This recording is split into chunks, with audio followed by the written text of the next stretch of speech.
When my younger one was a few days old, they couldn't lift their own head. That same week, I had a nature documentary on, and a newborn giraffe, still wet, stood up and walked about 30 minutes after being born. 30 minutes. My kid would need most of a year just to sit up. And giraffes aren't even the impressive ones. A baby wildebeest is up and running within 6 minutes of birth. Foals walk within the hour. Sea turtles hatch completely alone, claw out of the sand, and sprint for the ocean with no parent in sight. Out in the animal world, just born and ready to go, usually land on the same day. The human version is almost embarrassing. We need months just to hold up our own heads, close to a year before we walk. Leave a newborn completely alone, and they wouldn't survive the night. We're the species that built cities and flew to the moon, and we start life as maybe the most useless newborn on the planet. That is not a glitch. It's the strangest trade-off hidden inside your body. And weirdly, it's the exact reason you're smart enough to be watching this right now. And it all traces back to one organ, and one very expensive problem it creates: the hungry brain. So what's the organ? Your brain? The human brain is enormous, and it is staggeringly hungry. In an adult, it makes up only about 2% of your body weight, but it burns through roughly 20% of your energy, running at full power even while you're asleep. Scientists have compared it to leaving a light bulb on in a room all day, every day, whether you're using the room or not. And that's just the adult version. In a baby, it's even more extreme. An infant's brain can swallow something closer to half of the body's entire energy supply. Half. So much of what your baby's little body is quietly doing, around the clock, is feeding a brain. And here's the size of the thing we're feeding. A newborn's brain already weighs close to a pound. A full-grown adult's brain weighs about 3. So a huge chunk of adult brain size is packed on after birth. Your baby is walking around with a head that's enormous for their body, precisely because the brain jumped the line and started growing before the rest of them could catch up. It's why babies look the way they do. Giant head, tiny everything else. That's not a cute accident. That's the brain announcing it's the priority, and the body will be built around it. And that brain is being built at a speed that's honestly hard to wrap your head around. At birth, a baby's brain is only about a quarter of the size of an adult's. In the first year of life alone, it roughly doubles. By age 3, it's already around 80% of adult size.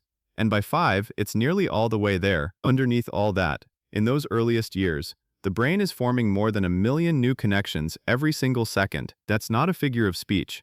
It's a measured rate. Your baby, lying there apparently doing nothing at all, is running the most intense construction project on the planet. Which brings up the obvious question: if the brain matters this much, why not just finish building it safely inside the womb and send the baby out ready to go, like a giraffe? That's where the strangest trade-off in the entire human body comes in. And once you see it, you can't unsee it. Hip versus head. Here's the tension the human body is permanently stuck with. To walk upright on 2 legs, human hips have to be fairly narrow. That narrow, efficient build is fantastic for walking and running, but a narrow build also means a narrow birth canal, and a big brain means a big head. So you've got 2 demands pulling in exactly opposite directions. The head keeps needing to be bigger, and the opening it has to squeeze through has to stay small. Researchers even have a name for this collision. They call it the obstetric dilemma, and it's the leading explanation scientists have for why human birth is so uniquely difficult compared to almost every other animal on Earth. And you might be wondering the obvious thing right about now.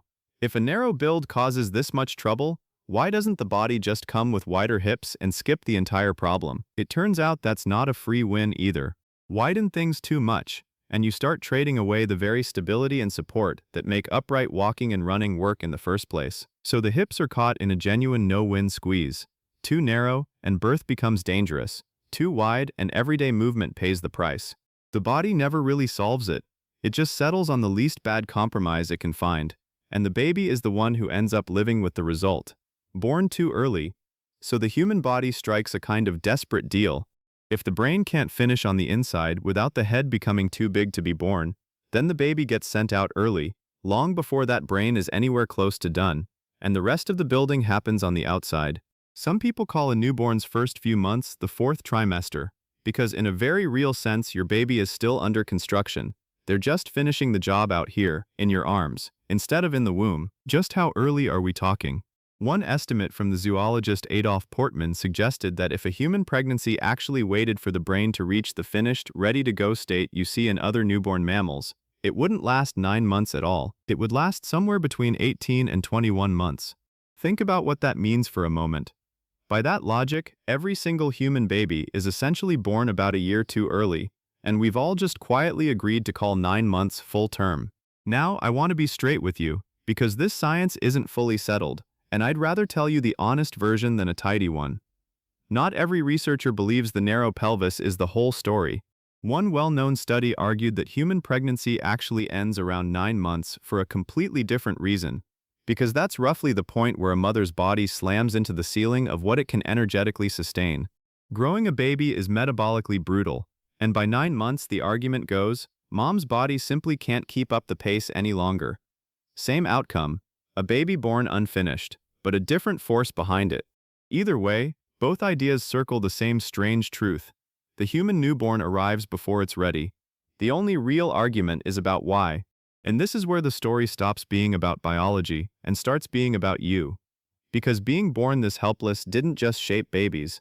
It quietly reshaped the entire way human beings live together. If you're finding this as fascinating as I did the night I first fell down this rabbit hole, take a second to subscribe. This is exactly the kind of hidden science we dig into here every week. Alright, back into it. Raised by everyone. Think about what a helpless baby actually demands from the people around it. Constant feeding, constant carrying. Human babies can't even cling to us the way a baby monkey grips onto fur. We have to do every bit of the holding ourselves.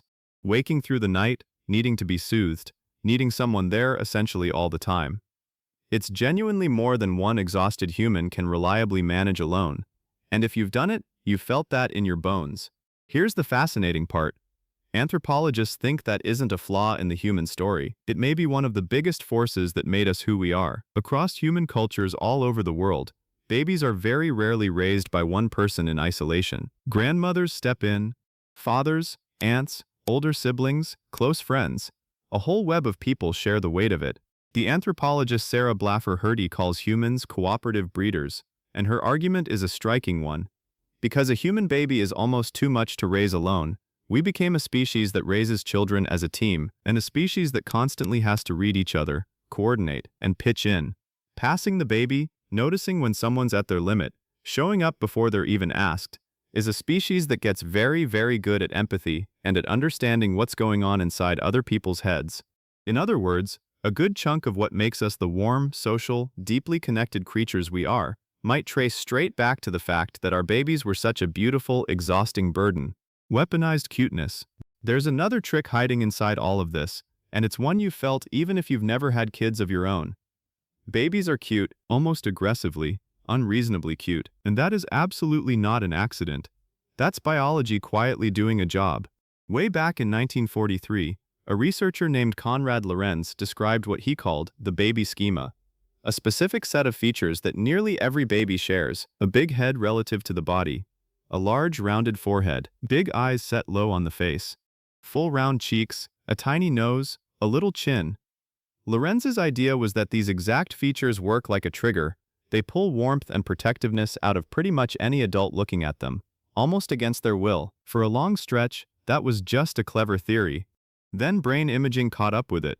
In one study, researchers showed adults pictures of baby faces while scanning their brains, and those soft, round baby proportions lit up the nucleus accumbens, a core piece of the brain's reward system, the same circuitry tied to the things that feel good and pull us toward them.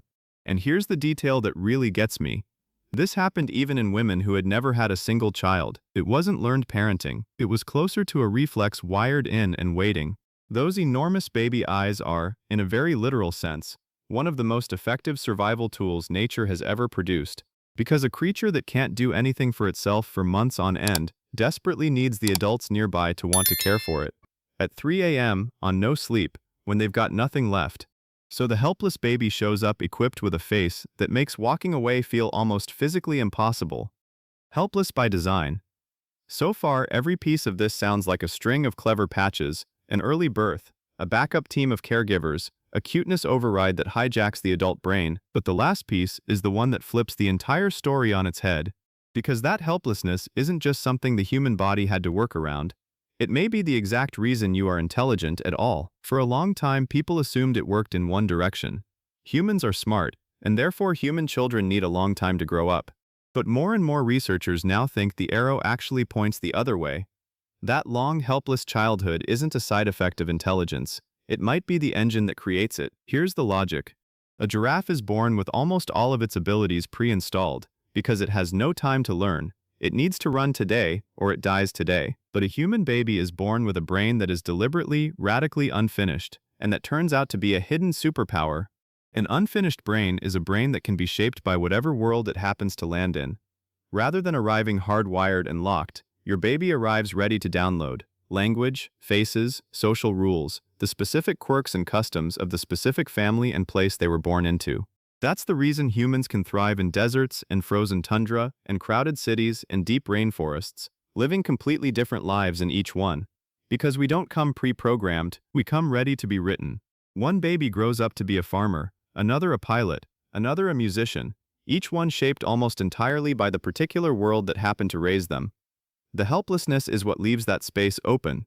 Remember that million connections a second pace? A huge share of those connections are being built based on experience, on exactly what the baby sees, hears, and feels around them. By around age 2, a child's brain has even more connections than a full-grown adult's. From there, the brain spends years keeping the pathways that get used and quietly pruning away the ones that don't. Your baby's brain isn't simply getting bigger, it's being custom-built around the world you're showing it. That long, helpless stretch where they can't do much of anything but watch and absorb, that is the whole point. It's learning time. It's the reason a human child can grow up to speak any language on Earth, while a giraffe can only ever grow up to be a giraffe. The learning machine. So when I think back to that first version of my younger one, the tiny floppy can't-lift-their-own-head newborn I was quietly panicking over at 2 a.m., I see something completely different now. That wasn't some broken little animal struggling to catch up to the giraffes. That was the most advanced learning machine on the planet, switched on and already recording, running the exact process that would slowly turn into a whole entire person. Human babies aren't helpless because nature made a mistake. They're helpless because that fragile, wide-open beginning is the price of becoming something no other creature ever gets to become. And if you're the one they're watching, the one whose face and voice and world they're busy wiring themselves around, then you're not just keeping a helpless baby alive, you're the very first thing their brilliant, unfinished brain ever gets to learn. If this gave you a new way of looking at your little one, do me a quick favor and subscribe. Every week we unpack the hidden science behind what's really going on inside your baby's mind. And if it was worth your time, a quick like genuinely helps other tired parents find their way here too. I'll see you in the next one.